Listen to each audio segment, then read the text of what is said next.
All right. Week 6 in the books. Ryan and Jacob show coming at you with a little Q&A episode followed by a standings update, just kind of see where the league's sitting. What are you thinking after week 6? We'll just start with that. I took my first L against Lubasi. So you were wrong when you tried to. Well, both of us were wrong because I said I was going undefeated, but you were wrong saying that I would get it a couple weeks a little later. But yeah, Lubasi had a good week. I mean, I was in trouble once that defense hit 28 points on the Thursday game. But my team didn't do bad any day of the week. How you feeling about your team, Rye? Not great, actually. I went into week 6 thinking it was a very winnable game.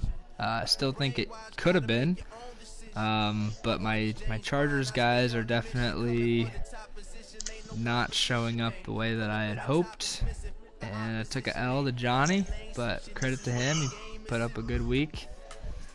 I mean, there's not a lot I can do, you know. My players just, I got the squad, but they're not putting up the numbers.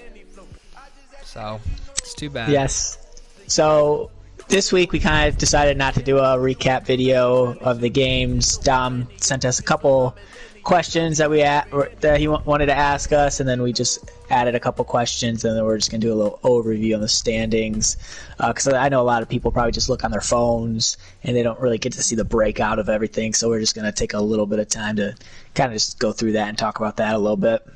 Yeah.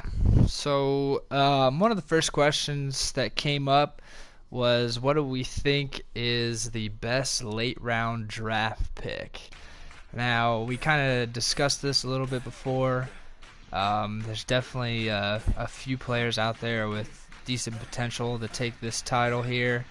But I got to put my vote in for Scary Terry McLaurin, Team Johnny Peppers. Totally unbiased because he did just drop a fat number on me to win last week. But he's been having a great year. Johnny picked him up pretty late in the draft. He's a rookie, so not a lot of people knew his name. I mean, they knew his name, but not a lot of people knew what he was going to do. That Washington Redskins offense is pretty shit.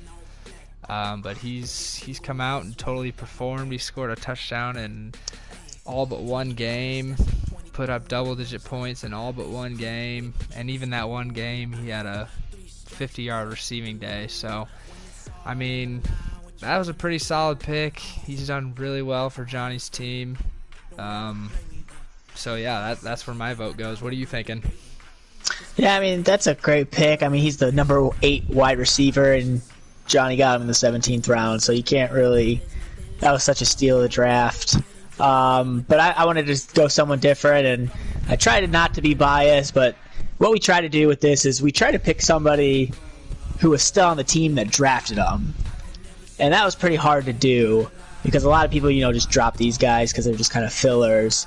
But I did get Darren Waller in the 16th round, and he has been pretty solid for me. He hasn't found the end zone yet, but he's been having some big receiving days. All of his games except one were over 50. He had like a 13-catch, 134-yard day against Minnesota. But he's a 9th-ranked tight end. And that's pretty good, getting him in a pretty late round and being a 9th-ranked tight end. Because you even see like some of these high tight ends like Travis Kelce or Zach Ertz. I'm not really trying to pick on Jimmy, but those guys just haven't performed. And it's good to see that or for me at least, my perspective, it's great to see that I waited on a tight end and kind of paid off for me. Yeah, I mean, those guys definitely have not performed to where they were drafted in the early rounds. I mean, tight end has just been a brutal position this year. Really tough to find that good one. I think Waller was a really solid pick. But yeah, I still think Terry McLaurin was probably the biggest grab in the draft late rounds. So props to Johnny. Props to you for Darren Waller. But speaking of tight ends, our next question that came from Mr. Dom was, what do we think was the best waiver wire pickup so far this year? And now, again, trying not to be biased, and now that he's hurt, this doesn't hold a lot of weight, but that Will Dissly pickup from the Old Town Toads was really solid. Like I said, the tight end position has just been absolutely awful this year. Will Dissly came in, got him off waivers. He's been the number one tight end through 4 or 5 weeks that I had him. So that was going to be my vote on the waiver wire pickups. With the extended bench we have this year, the waivers have just been really shallow. So this was a tough question to answer, but that's my pick. So what are you thinking? Yeah, like you said, this was tough. Dom stumped us with this one. We went through every team before the podcast just looking for somebody. And we really probably, I mean, Dissly, everyone probably can agree that was probably the best one. Now that he's hurt, probably it's not looking great for you. But we kind of did. I chose kind of mine on just like what I think will happen in the future. Because I didn't want to pick like a backup running back because you really can't know if those guys are going to go off unless somebody gets hurt. So I picked a receiver off the team I just lost to, Lubasi. It's kind of weird that we picked each of the teams we lost to. But Auden Tate, I think he's going to have a solid rest of the year.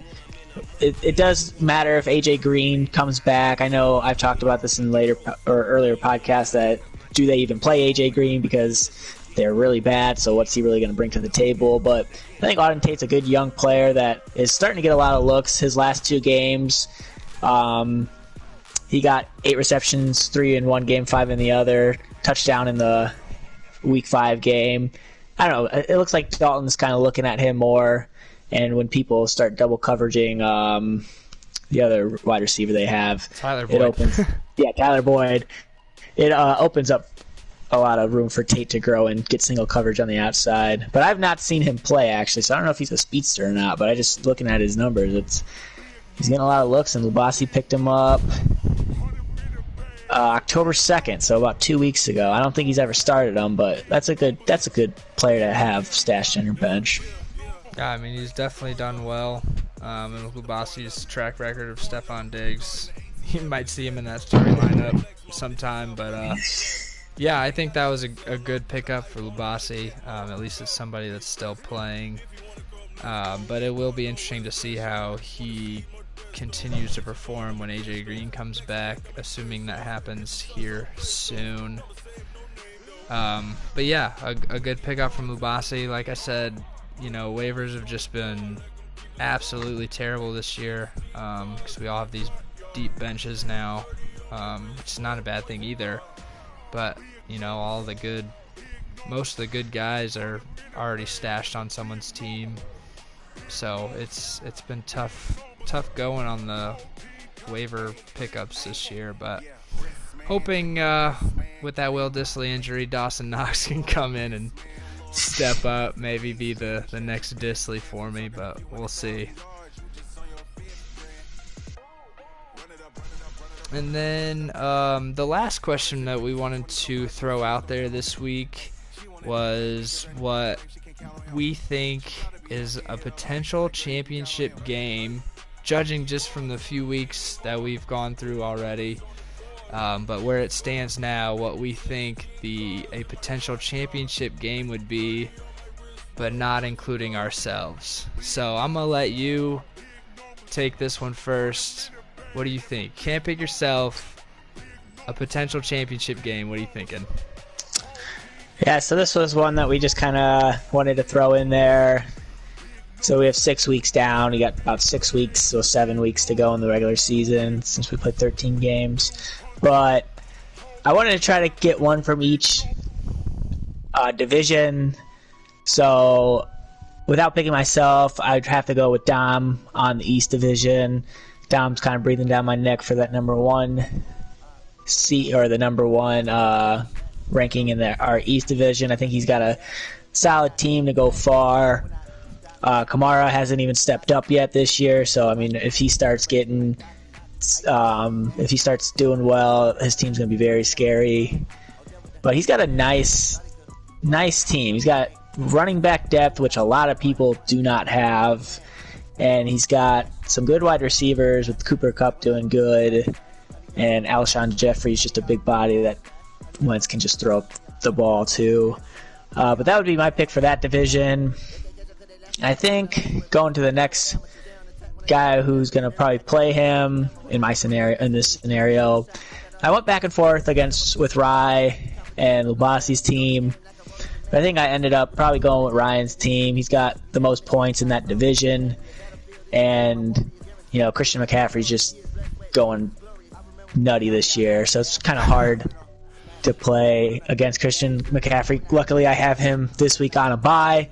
So I'm glad I don't have to play him till week 13. And I don't have to see him.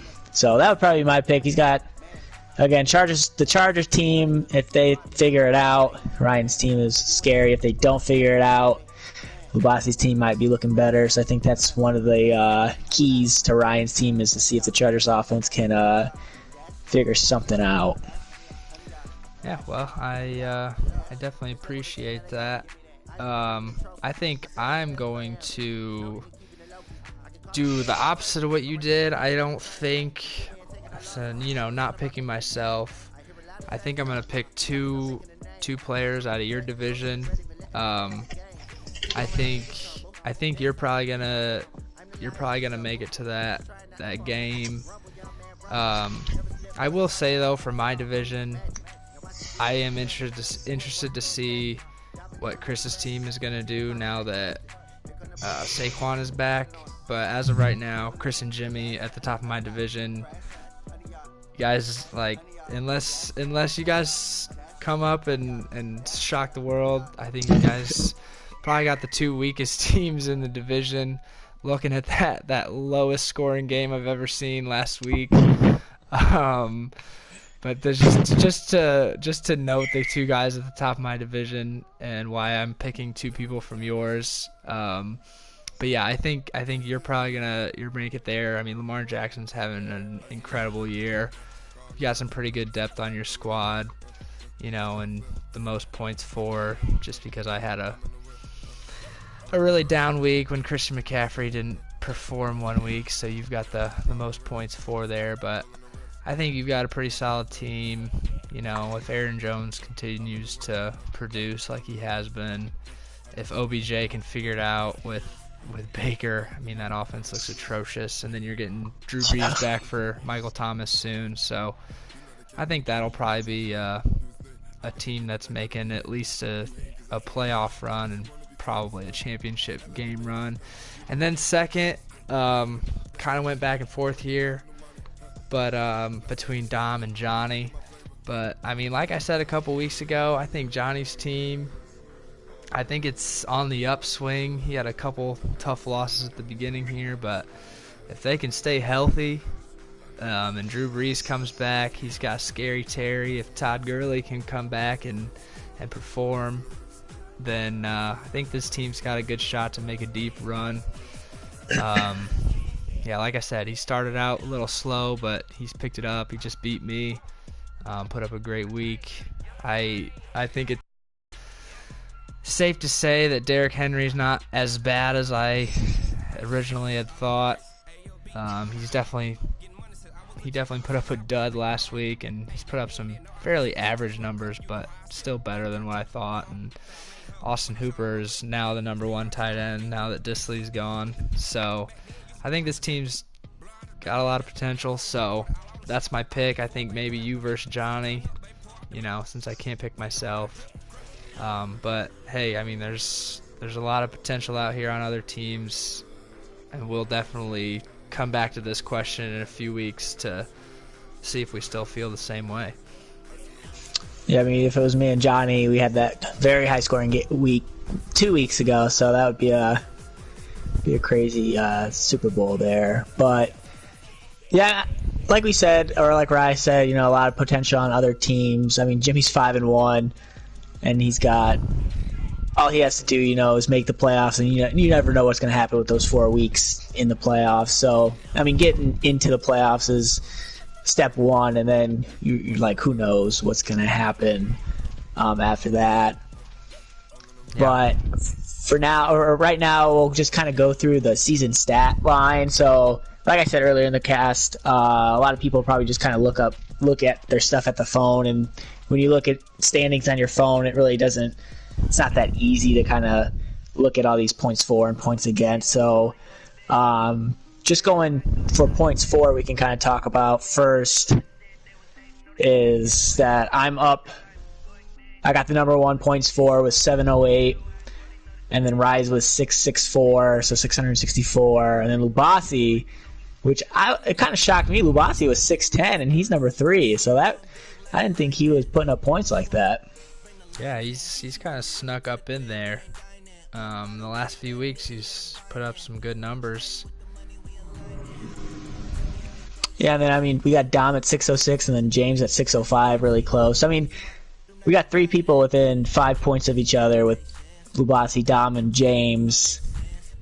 And it's just interesting to see these rankings. I don't know what these rankings are actually, because it has Lubasi ranked as not. Oh, I guess your division is pretty. Yeah, it's. I keep forgetting we have 12 people. We've got a lot of 3-3 teams, which kind of goes back to what I was saying. There's a lot of potential on all these teams. A lot of records are close. Honestly, this season could take any type of turn possible. I really don't think there's any team that's officially out of it yet. Rudy I would be very surprised to see Rudy make the playoffs at 0-6, but other than that, I feel like anybody in this league right now has a shot at the playoffs with how close all these records are. And then Johnny, your team coming up team is 6th with 588. Chewy, who's the second worst team in ranking or the record-wise, is 7th place. So he's in the middle of the pack, but he's really the second to last in the rankings. Joey, who's 4th in the rankings, is just below Chewy by 4 points with 582. And then a little steep drop-off with Matt at 554. Chris 507, Rudy 498, and Jimmy has the lowest point total and is 5-1, and he does not even have 500 points.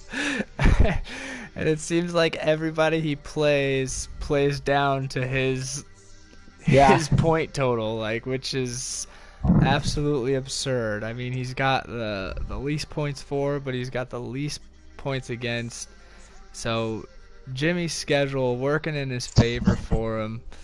And now all he needs is his team to turn on the Jets, and that's good. It. But as I said earlier, I just don't see it happening. He's atop our division right now, but I think the mighty's about to fall, and it's interesting that it's interesting you said that everybody plays down to his level, because of course it looks like that. But I remember my lowest point total, even though I won, and I'm his only loss. I scored my lowest point total at I think maybe 85, and he scored 82. So it was a very close game. So he very well could be 6-0 right now, but yeah. I just nearly pulled it off. And I think it was a Monday night game that I needed 6 or 7 points, and I got 10 from somebody. So that was a very hyped game. But every other game I've scored over 100 except Lubasi, where I scored 97, which is still pretty good. But that was my lowest score, and it's interesting you said that because it was against Jimmy. Yep. And I hope that when I play him, I don't get the curse, the Jimmy curse. I think we texted a couple of days ago, maybe a couple of weeks ago, and he said that. What team did he say he plays like? I don't have my phone on me. I can't remember off the top of my head either. He said the Patriots, because I think when we asked them, Patriots have had the weakest schedule, playing the Jets and Redskins. Yeah, that might be it. But yeah, it was funny because he even acknowledged that, so that was pretty funny. Yeah, but it is what it is. I don't think that first place is gonna last, but you know what? He may prove me wrong. And then here with the second like we just noted that Jimmy has the lowest points against, and the second lowest points against is Chris, who also has the third lowest points for. And kind of like your game with Jimmy, you put up your lowest score versus him. I put up my lowest score versus Chris. He beat me with like 70, low 70s maybe. I don't remember the exact score off the top of my head, and I put up upper 60s, I think, because my team just dropped a dud. My defense had a -8 that week. McCaffrey put up 3 points. I mean, these guys are skating by here. And in Chris's defense, he did lose Saquon Barkley, which is a brutal loss. I mean, that's round 1, pick 1 right there for him. But yeah, these two guys on the top of my division right now, I'm coming for it. Like, maybe not this week because my whole team's on a bye, but after this week, I'm coming for that top spot because these guys have had it way too easy right now. Their records do not reflect how their teams have been playing. No, yeah, those two have gotten very lucky with their schedule. And I mean, that's kind of what fantasy football is, though. You know, just kind of the luck of the draw. Because then you have, well, Joey was 0-3, but he's now turned it around to 3-3. But he has the most points against, and he could very well be, because he's kind of like middle of the road with points. It's just schedule. Sometimes it's just literally about schedule. Yeah, I mean, that's obviously played a big factor into it. I mean, this isn't a super important stat, but I mean, we can go down the line here if you want on points against. Yeah, why not? Johnny is third least with 569. Dom, fourth least with 584, and then Lubasi right there with him at 585. Chewy right in that group there too with 588. A lot of close stuff here. I mean, a lot of people right here in this area. You and me at 591. Then Matt at 608. And then James at 614. And then it kind of takes a big jump. Speaking of our 0-6 team, he does have the second most points against 645. And then Joey at 670. So pretty modest numbers there for most people. The difference between the least amount of points against and the most amount of points against is absolutely absurd. It is over 200 points between Jimmy and Joey. 670 and 443. Just to reiterate those numbers, that is absolutely ridiculous. Wow. Yeah, I mean, it's the same with points 4 and points 4. I have 708, and Jimmy has less than 500. So that's 200. And we have the same record. That's crazy. That is, but, yeah. I mean, just looking at the other standing stuff, I mean, win streaks, I mean, you got Joey on a 3-game win streak, and Jimmy on a 3-game win streak. And then you got Chris on a 3-game losing streak, because he did start 3-0, and now he's 3-3, so he's losing a lot. And then, of course, you got Rudy. Hasn't won a game, so he's on a 6-game losing streak. He's definitely looking to see a turnaround here, and he better get it soon. Yeah, and then just the last stat in the standings, then we'll wrap the podcast up, are just like waiver wire moves. And right now, Ryan's leading the league with 18, and then Dom with 15's number is second. But Johnny, he liked the team he drafted because he's only got 3 waiver wires, and Chewy kind of the same thing with 5, Rudy with 6, James and Joey with 7, Jimmy with 9, I got 11, Chris with 13, Lubasi with 14, and Matt, Dom 15. Just a kind of fun stat, I guess. See how many waiver wires you do throughout the year. But Johnny liked his draft team, that's for sure. Yeah, I mean, he drafted a pretty good team. He was my sleeper pick when we talked about low records that we thought were going to sneak into the playoffs, and then I mean, like I said today, if I'm not choosing myself, I think he's gonna probably make that championship game. But you know, like I said earlier, we will definitely come back to these questions in a few weeks to see how things shake out. Because I mean, fantasy football, things change every day. Injuries happen, lots of trades happen, lots of things happen. So things can fluctuate at any moment. And then who knows? Maybe 7 weeks from now, we see Rudy at 7-6. That'd be crazy. And you at 5-8. I don't know. That could happen. It really could. I hope you're 5-8, because that would mean that I beat you this week, which is pretty ridiculous. Because my whole team is on a bye. I've been texting about 8 people a day trying to work out some trades, and they've all fallen through the cracks. So it's gonna be a brutal week for the Old Town Toads, but we can take one more loss, and then it's full systems go. Smooth sailing. Yeah, I just hope, like you said, anything can change. I could get on.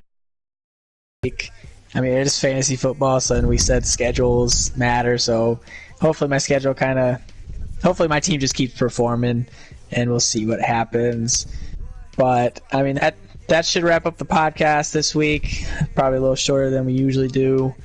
Yeah, if you guys have any more questions that you want to have us answer, and even you guys can even answer the questions down below, and we can maybe even keep track of those, just to see how we all do. Or if you guys got some questions and or answers to any of the questions we've already asked, and you just want to text us directly, we can throw them in the next cast and talk about your answers, your questions, everything. So definitely just hit us up, let us know.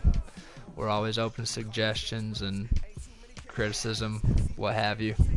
Yep, and it's just fun to see how we'll pick or how it will look in about 3 or 4 weeks, and then we could and it's just fun to hear us talk about your guys' team, and even hear other people talk about your team. I mean, that's kind of what makes this fun, is that you want to kind of either get talked shit about or praise your team. So we've had a lot of fun with this. We've always said that, but yeah, if you guys want to say anything or answer the questions with us, feel free to, and we can always track that like that. Yeah, definitely want to make this as interactive as possible with everyone, so that everyone feels like they're part of it. Yep. So until next week, good luck, guys, and have a good week. Yep.